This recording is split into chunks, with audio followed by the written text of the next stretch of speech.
Israel and Palestine, a century of conflict asterisk. It's a story that spans over 100 years, a conflict that has claimed lives, torn families apart, and captured the world's attention again and again. This is the story of Israel and Palestine. Not just a war, but a struggle over land, identity, justice, and survival.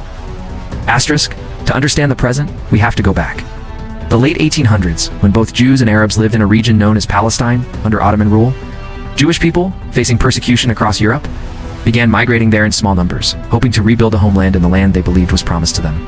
This movement became known as Zionism, but the land was already inhabited by Arab Muslims, Christians, and Jews, who had lived there for generations. Then came World War I and the fall of the Ottoman Empire. The British took control of Palestine under a mandate and made conflicting promises to Jews, to Arabs, and to themselves. By 1917, the Balfour Declaration supported a national home for the Jewish people, but said nothing should prejudice the rights of existing communities. Tension brewed as more Jewish immigrants arrived in the 1920s and 30s. Clashes between Jews and Arabs became frequent. Both communities felt they were fighting for survival and their rightful claim to the land. Segment 2. Partition and creation of Israel, 2 o'clock to 3:15 narrator. In 1947, the United Nations stepped in. They proposed a partition plan, split Palestine into 2 states, one Jewish, one Arab. Jerusalem would be international. Jews accepted the plan. Arabs rejected it, seeing it as unfair. They were the majority, but given less land. In 1948, Israel declared independence. The next day, neighboring Arab countries invaded. A war broke out. Result? Israel survived and expanded.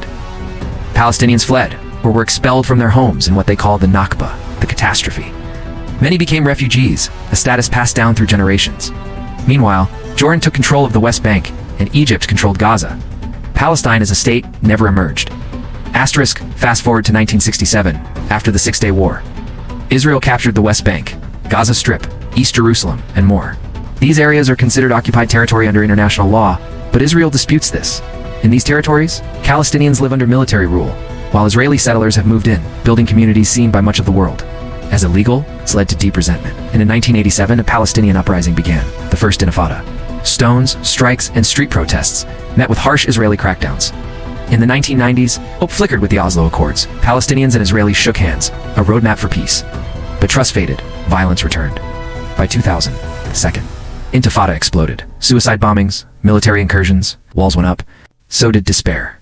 Gaza, Hamas, and blockades in 2006. Hamas, an Islamist militant group, won elections in Gaza.